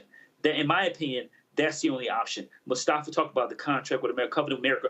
There are various, ways in which we've gotten together collectively as a community to say specifically this is what we need to do. So in order to have a boycott work like the Montgomery bus boycott, you have to first of all have a plan, understand that it's going to be some disruption, and understand that it's going to make you feel uncomfortable as well as others throughout the country. So, there's certain things you won't be able to do. Are folks committed to, once again, not only making others uncomfortable, but you being uncomfortable for a period of time? And Dr. Dixon, when we're looking at these corporations that are now behind Trump, we're looking at that billionaires row that was behind Trump. Literally the entirety of modern communication was standing there behind Trump. You can't, Trump's being supported by Twitter, Facebook, Instagram, WhatsApp, TikTok, Google, go down the line. Anything that allows you to communicate in the 21st century is being supported by the MAGA movement. There's no longer truly an alternative way to disseminate and get information. If you are a social media influencer and you make videos on YouTube, that's Google, that's supporting Trump. If you're on TikTok, that's supporting Trump. If you're on Instagram, Facebook, that's supporting Trump. And we now live in a generation where people want change without sacrifice. They think that they can sit home comfortably in their underwear and say, well, I changed my profile picture to all black for Trayvon, and that's all that I need to do to be part of the movement. Black Lives Matter now. But they don't follow that through with going and running for state's attorney, going and being on your monitoring trials at your courthouse, working with police to do the things necessary to create those reforms. And when people don't have this sense of actually being in pain, because remember those Montgomery bus boycotters, they ain't have no Twitter, they ain't have no text messages, they had shoe leather. People walked to work, people carpooled, people worked together for nearly 2 years in order to push that thing through. Who's going to be that leader to bring us together, or what is going to be that cause that brings us together to tell people, like, look, you can't use Amazon Prime to get your groceries here in an hour. You have to get up and go to the store if you want to actually make change. You want people to actually believe you when you say you want change, because right now, all they do is say, the black people are mad. Send Snoop Dogg, Nelly, Rick Ross, Waka Flocka Flame, and Sexy Red out there, and that will shut them up. I think first thing we have to do is clean house in the black community and identify all those people who are Judases. Whether they know it or not all of them are taking 30 pieces of silver, but they are listening to some people who have been given 30 pieces of silver to divide us. There is a gross inability for us to organize as a black community right now, specifically because we have people talking division amongst us, dividing the diaspora. One of the most foolish things that is happening right now are people who are dividing the diaspora globally, especially when we see that there is no division amongst white supremacy globally. It doesn't matter if you're German, Irish, Italian, Australian, British, it doesn't matter. They are unified in their white supremacy. And so we must smoke out every individual who's trying to divide the black community here in the United States or divide us globally and unify globally. This is going to require international action. We simply do not have the resources we need internally, as we've seen, but the power of the conservative boycotts. They're demonstrating their economic power. We have the ability to withhold. I think we must get the discipline to withhold our spending, to not be consumers, to be net savers. If we can get that discipline, that's the first step. The other thing I would say is we look at the Montgomery boycott. As magnificent as it was and a model to be honored and studied, it was a city. We have to organize a nation. We have to organize a digital space. We have to organize internationally. And so we need to look at the lessons and the structure and the wisdom of the Montgomery boycott, but realize we got to step it up some. And look, on what you were just saying, and this is where I will officially get in trouble for this show. We talk about this effort to divide black people along ethnic lines. What we saw during this election cycle was, and I think everybody knows it on their social media, all of a sudden a bunch of like super pro-black accounts that you have never heard of showed up on your timeline. Those were being financed by these same white special interest groups. There was COINTELPRO in a modern context. So all of a sudden you start seeing people saying, well, if you're black and Indian, you ain't really black. If you're black and Haitian, you ain't really black. If you weren't here during slavery, you weren't foundational to America. What they started to do, they say that your relationship to your blackness was not based on your DNA, it was based upon your relationship to European enslavement. If you were enslaved by the French, you were fundamentally different than being enslaved by the British, and you're different than being enslaved by the Dutch, and you're different than being enslaved by any other group. They told you that your brothers and sisters in Brazil who are darker than you were not your brothers and sisters. They told you that the Afro-Caribbean, that the African community were your enemies, and that the white people who used to own you were really your friends. They inject it into your timeline. They inject it into your social media sphere. This conceptualization that somehow you should vote against the African and the African American and Indian woman because Donald Trump was going to give you a plan for reparations. Have you lost your damn mind? Yes. And when you see someone like Elon Musk who spent $44 billion to buy Twitter, that was the reason. That they can change your algorithm. They can change who you follow, and therefore they can change opinion. Reverend Jackson always says that voter suppression isn't about Bull Connor standing outside with dogs and hoses anymore. It's about skimming. If you can get 1 out of every 100 voters to stay home, if you can get 1 out of every 100 voters to get out of line and not say they can do it, if you can get 1 out of every 100 voters to not be active in politics, then you can change the outcome of a nation. At the end of the day, when we talk about the 2 million votes Donald Trump won by, in reality, he won by about 60,000 votes in 3 swing states. So when we're talking about Michigan, Wisconsin, and Pennsylvania, if 60,000 people voted the other way or 60,000 more people turned out for that election, then Kamala Harris will be the president right now. We will not be dealing with Project 2025 coming to true fruition. You mean to tell me there weren't 20,000 black folks in Philadelphia who didn't vote? 20,000 black folks in Detroit who didn't vote? 20,000 black folks in Milwaukee who didn't vote? So the entire point of this operation, the entire point of this apparatus was never this wholesale change. It's about skimming off 1 out of every 100 or 1 out of every 1,000 some situation voters that have changed the entire nature of this country.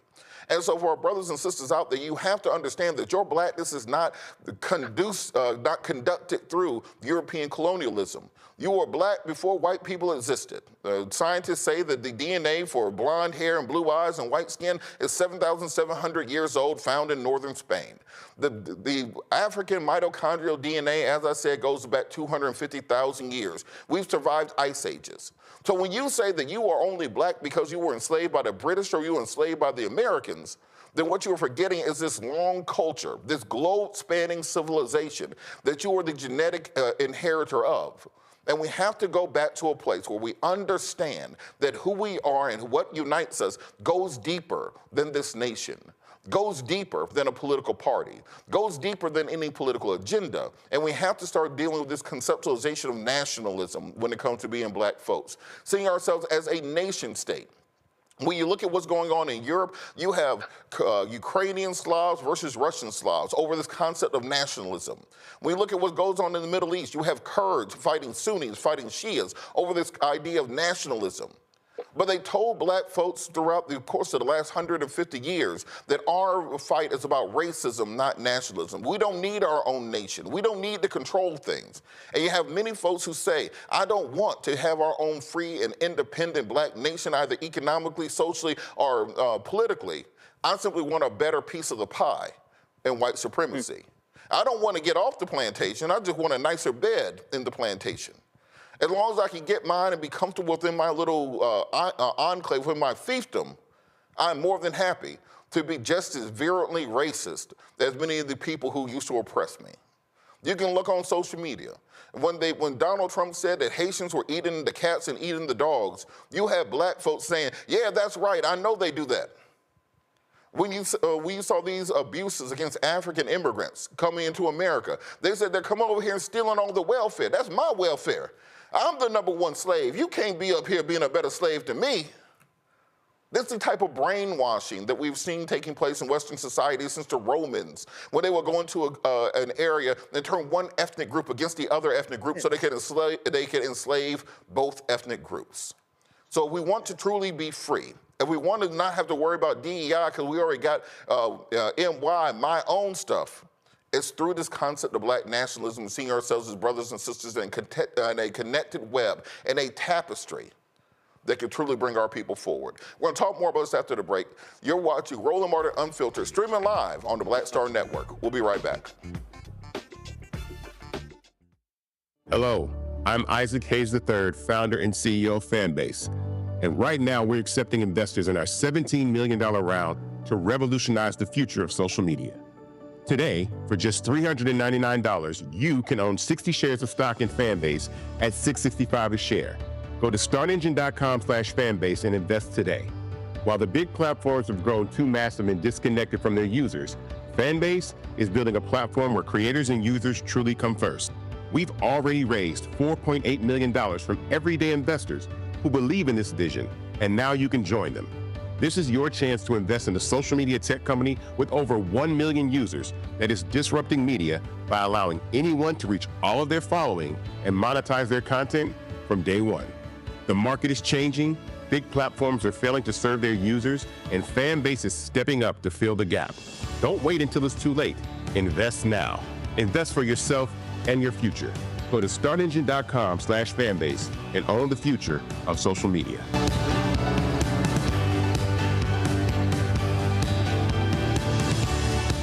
What's up, Geek Tony in the place to be. Got Kicked Out Your Mama's University, creator and executive producer of Fat Tuesdays, an air hip-hop comedy. But right now, I'm rolling with Roland Martin, unfiltered, uncut, unplugged, and undamn believable. You hear me?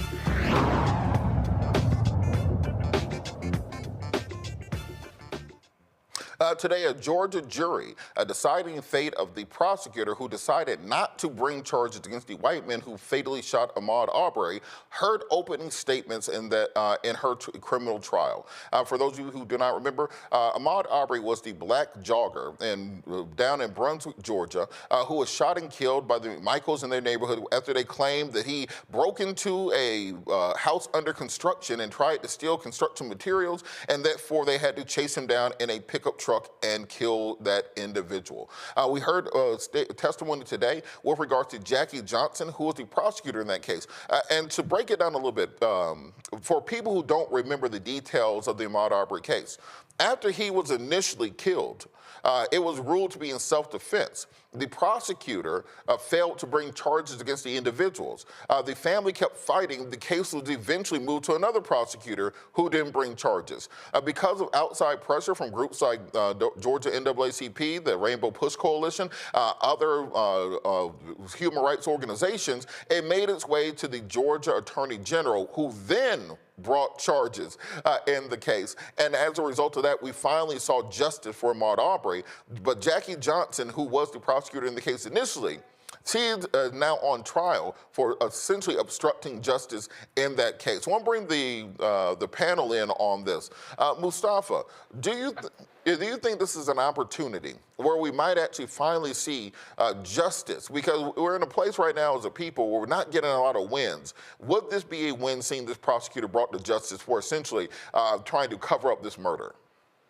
Well, it would be a win. It would be a small step in the right direction. Of course, you had mentioned also there was another prosecutor. I can't remember what happened in relationship to that particular individual. I mean, it also sends a message across the country, right? Do certain lives matter than others? Is justice only as much as you can afford or as much privilege as you have? So we'll have to see how it plays out. But I'm hoping that folks actually do the right thing in relationship to this particular case. Well, Johnson, and she's accused of protecting Greg McMichael and his adult son Travis McMichael by instructing Glenn County police officers on the day of the shooting to not to arrest Travis McMichael. The McMichaels and William Roddy Bryant were convicted on both state and federal charges for Ahmaud Arbery's murder and are currently serving life sentences. Dr. Dixon, We see this happening so often with African Americans, where they don't get the type of national attention that Ahmaud Arbery was able to garner, where they're not able to really bring these issues to national light. And now with the diminution of the Justice Department, the fact that we are moving to a place where the Civil Rights Division no longer will have the teeth to be able to fight these things, where do you think we would go from here for cases like this in the future? I think so long as Donald Trump is in power, we're in a position where we won't get this type of justice, because we see the states are more than happy to fall in line with whatever Donald Trump says. So on the federal civil rights level or on state prosecution cases, I fear that we're not going to get much, if any, justice. Now, does that mean we don't fight for it? Absolutely not. We always fight for it. We always pursue it.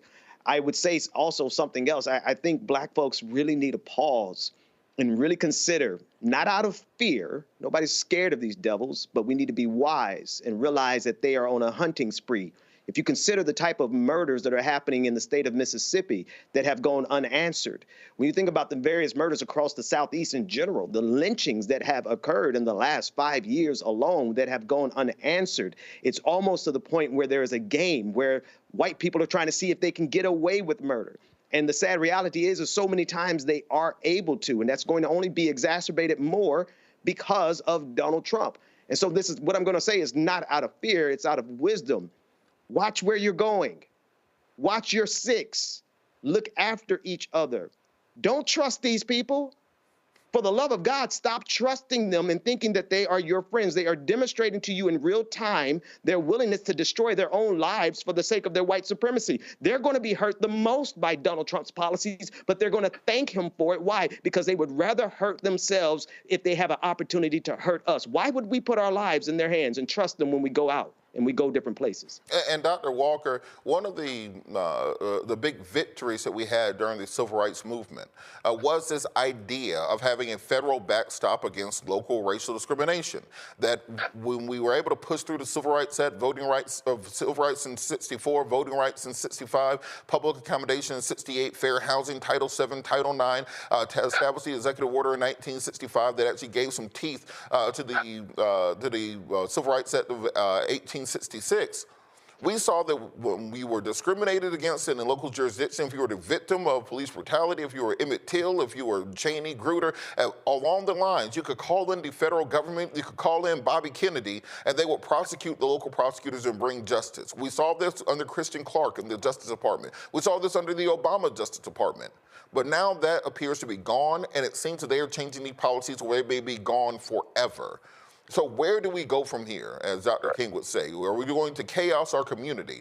Where do the new lines go in this fight for justice? And what do we simply say, as Brother Dixon said, that we just have to keep to ourselves and watch ourselves, or are there actually any kind of legal solutions we can have that will protect our boys, our young men and our young boys?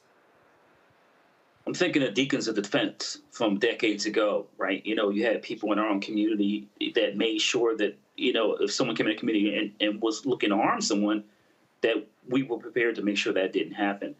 And I think that we need to have a broader conversation about when people don't see your humanity. And you can't, it's almost impossible to solve that issue. And listen, this is a more complex conversation when you have in a very different time. Several weeks, days of conversation. Also, when I think we need to really, when it comes to this particular case, we need to have a really deep conversation about Black bodies and justice in America. So she should be thrown in jail for obstructing justice. But is that justice?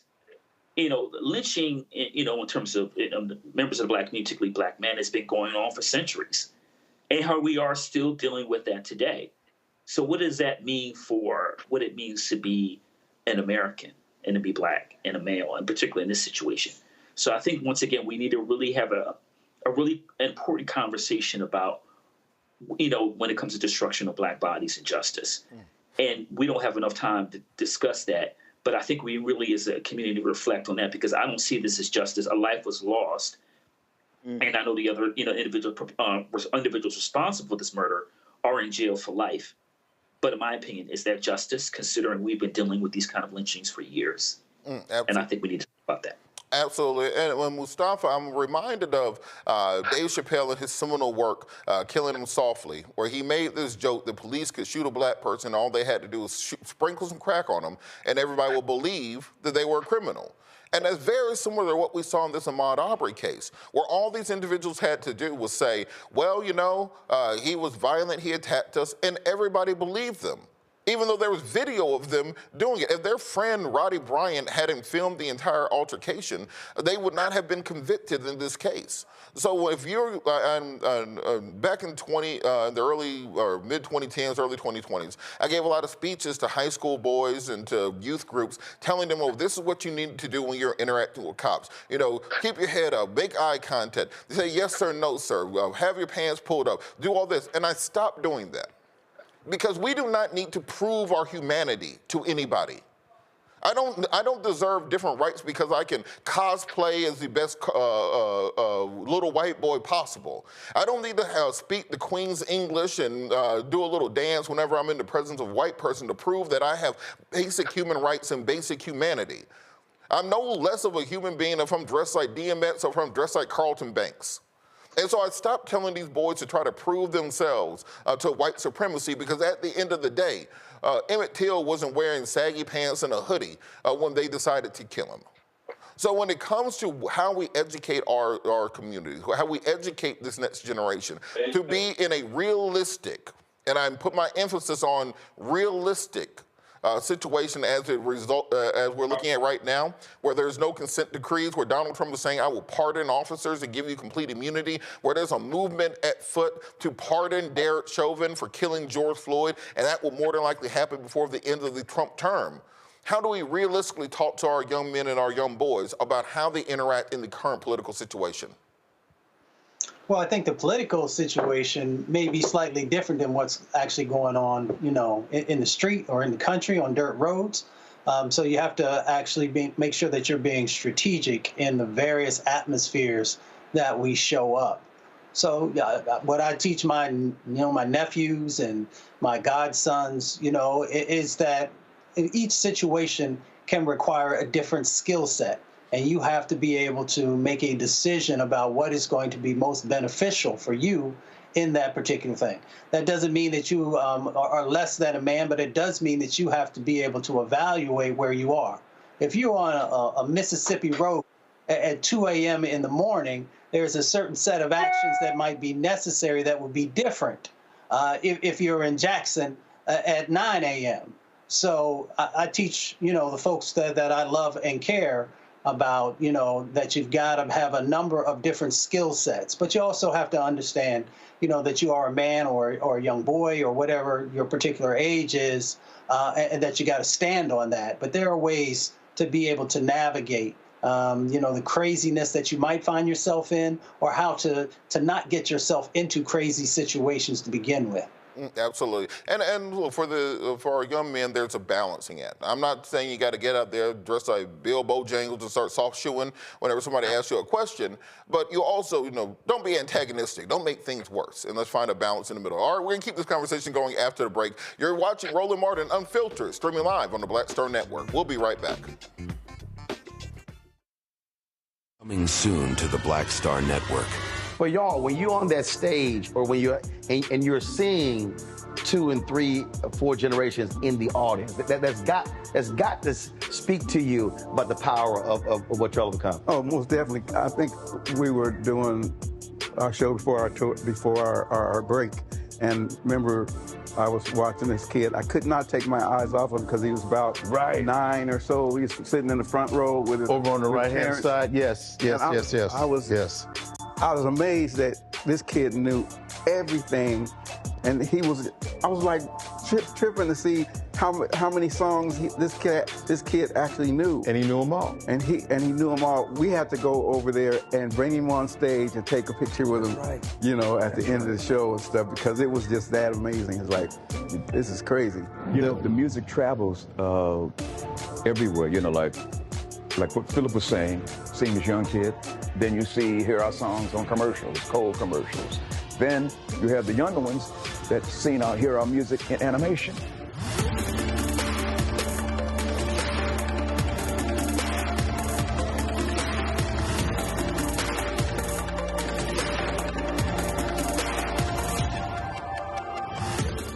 I'm Russell L. Honoré, Lieutenant General, United States Army, retired, and you're watching Roland Martin Unfiltered.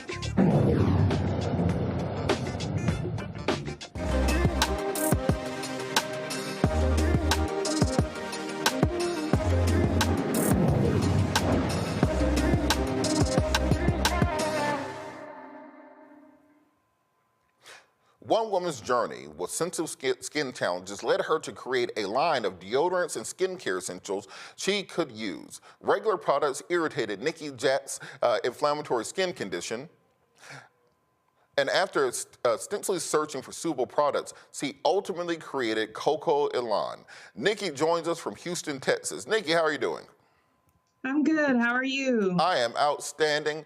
So tell us about this journey, because I think many of us, we grew up, particularly if you're, I'm 40, so in the 80s, we didn't have all these black kind of detailed products. You know, you were using Brill cream and whatever the hell they gave you in the store, and that's just kind of what you had. Your hands be all dry, all ashy because you're using Dove soap, etc. Talk about what inspired you to come on this journey. Right. So in my 20s, I was diagnosed with a condition called hidradenitis suppurativa, or HS for short. And what that is you get reoccurring boils or lumps under your skin, and it usually occurs in like high friction areas. So your groin area, under your breast, and under your arms. And so to decrease the flares that I would get, my physician actually recommended that I switch from using an antiperspirant. At that time, I was using Clinical Strength Secret to a more natural deodorant. And I don't know if you've ever been on a natural deodorant journey, but it's really hard to find one that is effective on odor. So I decided, you know what, if I have to use this, I'm going to have to create my own solution. And so that's how my company was born. No, you're not joking about that. I tried doing the Toms of Maine one time when I was in my earthy. For people who were in Atlanta in the early 2000s, they will remember me hanging out in the park doing capoeira with long hair, and I was that dude for a little while, carrying around a stick and like a little African medallion. Things change, but that stuff don't work at all. So can you kind of talk about why it's important for African Americans to have these sorts of products that are really specifically built for us, for our skin, for our DNA, for our communities? Right. Yeah. You know, that's part of my target audience. You know, I am a Black woman, so my target is Black or melanated women with skin sensitivities. With this chronic skin condition that I have, I often, with the flare-ups, I get acne-prone skin, and then those lead to scarring. And so, you know, my underarms were like unsightly. And so I wanted to develop products that would, you know, would reduce those symptoms. So, you know, I have a turmeric soap that'll help lighten dark spots. I have a charcoal tea tree that'll help cleanse the pores. Because at the end of the day, the things that we would slather on our underarms, we would never put that on our face. You know, our face is our moneymaker. We would never put a product or an ingredient on our face that blocked our pores. So why do we do it for our underarms? No, you have to. You're absolutely correct. Think about the aluminum and the other just kind of additives that are there that we're putting. So I've got the products here. I feel like I'm a QVC model. Let's see if we can get this on camera. We've got the, what is this? Tell us about the product. This is the soap, coconut oil, water, sodium hydroxide, turmeric powder, fragrance oil, vitamin E oil, and that's all. Talk about how important that is. So that box that you're holding, that I just developed a 3-step system this past December. And so the soap is gonna be the first step. So no matter if you use just a regular soap or my soap, which that one is a turmeric and vitamin E. So that turmeric bar is gonna help with evening your skin tone. The vitamin E is gonna help nourish and clear up your skin. And so that'll be the first step. Your second step is yes, the second step is the toner. So I know a lot of people are like, toner for your underarms. But yeah, that toner is a witch hazel and glycolic acid toner. So glycolic acid is a gentle exfoliator if you use it at a certain percentage. And then the witch hazel is a natural astringent. So it'll help clean the slate of your underarm before you put on your step 3, which is the That's over here. moisturizing deodorant. Yes. And so in our deodorants, we do use like coconut oils and things like that to help moisturize the skin. But it also has powders in there that will help absorb your sweat, because that is the one thing with deodorant. It allows your body to naturally sweat to control your body temperature. But if it has powders in it, that will absorb the sweat so you don't feel as wet. Absolutely. Also, I just found out I got some ugly ass hands on TV. This doesn't mind when I have TV hands. Vanna White's job is harder than I thought. All right, so let's go to the panel if you guys have questions. I know us as men, often we do not take these care issues seriously unless there's a woman in our life who forces us to do so. But Mustafa, do you have a question? Yeah, well, Nikki, congratulations. You have beautiful skin, so you're just the person to... Thank you. Yes. I saw a number of different elements that you have, whether it's turmeric or lemon or a number of other things. How do you make the decision about which ones come together to provide the best experience for the people who purchase your product? Right. So with the turmeric powder, because it's a powder that helps with evening skin tone to brighten the skin, I wanted to add an element, a fragrance oil that married well with that. So, the brightening, just kind of awakening. And so I paired the lemongrass with that soap, and it smells so good. And then I have also a charcoal and tea tree soap. And so if you know tea tree can smell kind of harsh, but it's doing a job. It's helping to deep cleanse those pores. It's great for acne prone skin. So it has a job. But yeah, that's how I kind of married the two together. All right, Dr. Walker? Yeah, so congratulations on the success. And I'm wondering, what has been the response particularly from the Black community in terms of supporting your products? It's been great, actually. When I do pop-up events or markets, Black women come out and support Black women. That's just bottom line. They do. They're like, even though I don't use natural deodorant, I want to support you. I know somebody that can use it, so they'll buy it. And then, also other groups. My products, I do target melanated women with skin sensitivities because that's who I am. But my products are beneficial for, also for men, for women, and for children that are ready to use deodorants. Dr. Dixon? Yes, congratulations on all your successes thus far. My question to you is, what are some of the things that you need to scale up and to spread your business further and wider? So yes, right now, funding. They say that Black women entrepreneurs are the most founded but least funded. So I've definitely, I've applied to different grants, but that can be like a lottery ticket.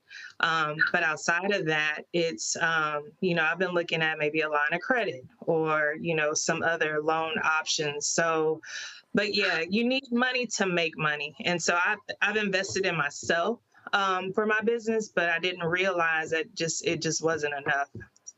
So how do you currently sell products? How do you currently make sure you can get these things to people? Yeah, so I have our website, www.cocoelanco.com. We also locally in Houston, we sell it at a brick and mortar called the Mala Market, where there's over 40 local artisans and vendors. So come check us out there, and that's in the Montrose area. And then also Radiant Vita Spa. It's a spa in the Heights in Houston. And so for our online website, when you go on there, for the listeners today, if you put in a code Roland, that will allow you to get 15% off your entire purchase. All right, and so we ought to talk about this. And now we're getting out of Attorney Patillo. He went to bed for the night. We're getting into Robert. And part of the issue that I think we have is throughout this show, we've been talking about what we can do economically to fight back against some of these extreme agendas. What can we do as a community to fight back against what's going on? And we understand the entire thing goes back to economics. It goes back to money. Can you support and sustain your own businesses? So for everyone online saying we need to be boycotting Target because they got rid of their DEI initiatives, I want you to go to her website and buy directly from her. You ain't got to worry about no DEI program. She is diverse. She is equal. She is inclusive. So if her capacity is to sell 4,000 units a month, I want y'all to buy out the 4,000 units. Let's make sure, and look, I say this all the time to people. If somebody is your friend, don't ask them for a discount. You should want to pay more for their product. You shouldn't need somebody to entice you. People come in all the time like, oh, Robert, you're a lawyer. Can you give me some free legal advice? If I'm your friend, why the hell do you want something free from me? You should want to see me grow, see me gain, see me achieve. Nubian intellectuals, growing, gaining, and achieving. You got to reclaim that word if you're going to use it. So what I want people to do is to make sure that you're visiting her on social media. How can people follow you on social media? Yeah, on social media, my handle for Instagram is shop Coco Elan. So go on there. That's usually where I put my promos, upcoming events, things of that nature. But yes, go on there and follow me. Yeah, I would love to have you. And look, I want you not just to follow her. I want you not just to buy the product. I want you to buy the product. I want you to take pictures and put it online. I want you to leave reviews on every site possible. I want you to make videos talking about how well this product works. If you can do that for everything else under the sun, you can do it for your own community. Thank you so much. Give us that contact information one more time before we're out of time. Yeah, so our website is www.cocoelanco.com, and our Instagram handle is @shopcocoelan. Thank you so much, Nikki, and we're going to make sure that we support you. And I want you to come back and let us know how it went. Let us know these people really cast you out. I want to see a post on your Instagram saying, we are out of product as of tomorrow morning, because the Roland Martin Unfiltered family not only came in and bought, they bought it and sent it to their friends and their families, and we are sold out. I had to buy a new factory and a new warehouse and some trucks because of what they did. I'm speaking it into existence. I'm putting it into the atmosphere. I'm letting you know that it is going to happen for you today, and this will be the catalyst for all that taking place. Thank you so much. Absolutely. Thank you for having me. All right, thank you so much. Great show today. Got to thank our panel, Mustafa Santiago, Dr. Walker, Dr. Dixon. Got to thank Roland for letting me keep his seat warm while he is out. Make sure you tune in. Make sure you like and subscribe to the page. Make sure you comment. You know, Roland want to see at least 1,000 likes on each of these videos. Share it, subscribe, do everything you need to do to get the word out. We have to be our own salvation. No one else is coming to help you. Ain't no such thing as Superman. We got to keep fighting. When we fight, we win. We've never lost a fight that we fought. We've never won a fight that we didn't fight. It is time for us to get up and get together. Thank you so much, Attorney Robert Patillo. Follow me on social media at Robert Patillo. That's RobertPatillo. Holla.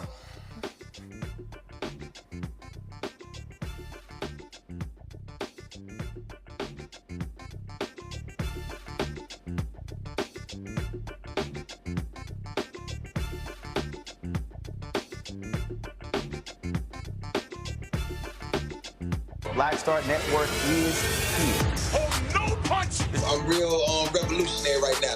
Thank you for being the voice of Black America. All momentum we have now, we have to keep this going. The video looks phenomenal. See, there's a difference between Black Star Network and Black-owned media and something like CNN. You can't be Black-owned media and be scared. It's time to be smart. Bring your eyeballs home. You dig?